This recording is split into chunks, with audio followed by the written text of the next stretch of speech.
ഒരു ടീച്ചറായിരിക്കാൻ ഇഷ്ടപ്പെടുന്നത് കൊണ്ട് പറയുന്നതാണ്. ക്ലാസ് മുറികൾ സർഗാത്മകമാകണം എന്ന് പറയുമ്പോൾ സർഗാത്മകമാകേണ്ടത് എവിടെയാണ്, ആരാണ്, എങ്ങനെയാണ് എന്നുള്ളതാണ് നമ്മൾ ചിന്തിക്കേണ്ടത്. നമ്മുടെ മുമ്പിൽ ഇരിക്കുന്ന കോവിഡ് കാലമൊക്കെ കഴിഞ്ഞപ്പോൾ കുറേ ക്ലാസ്സുകളൊക്കെ കൊടുത്തു കുട്ടികൾക്ക്. അവിടെയെല്ലാം പറഞ്ഞൊരു കാര്യം, കുട്ടികൾക്ക് മഞ്ഞുരുക്കണം എന്നാണ്. കുട്ടികളെ മഞ്ഞുരുക്കുക എന്നുള്ളൊരു വാക്കാണ് അവിടെ നിരന്തരം നമ്മൾ ശില്പശാലകൾ, കുറേ ക്യാമ്പുകൾ, കുറേ ഓൺലൈൻ ക്ലാസ്സുകളിലൂടെ കിട്ടിയത്.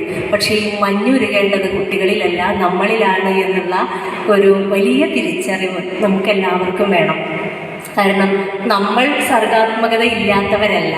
നമ്മുടെ ഉള്ളിലെല്ലാം എവിടേക്കോ എന്തൊക്കെയോ അഭിരുചികളുണ്ട്.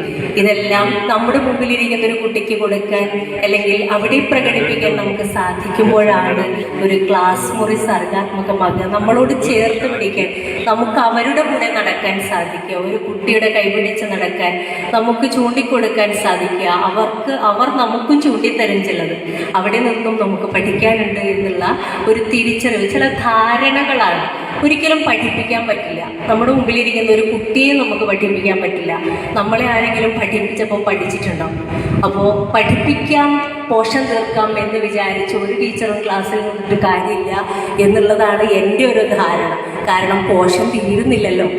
നമുക്ക് ഒരു പ്രവർത്തനത്തിൽ നിന്ന് അനുബന്ധ പ്രവർത്തനങ്ങളിലൂടെ കടന്ന് ജീവിതം മുഴുവൻ കടന്നു പോകുമ്പോൾ നമ്മൾ മുഴുവൻ ഒരു പോഷൻ തീരാതെ ഇങ്ങനെ അവസാനിക്കുന്നവരാണ് എന്നുള്ള തിരിച്ചറിവ് നമുക്കുണ്ടെങ്കിൽ നമ്മുടെ മുമ്പിലിരിക്കുന്ന കുട്ടിയെ നമ്മൾ കുട്ടിയായി കാണുകയും നമ്മളിലെ കുട്ടിത്വത്തെ പുറത്തെടുക്കുകയും നമ്മളിലെ സർഗാത്മകതയെ ക്ലാസ് മുറിയിലേക്ക് സന്നിവേശിപ്പിക്കുകയും ചെയ്യും എന്നുള്ള ഒരു കൃത്യമായ ഒരു ധാരണ.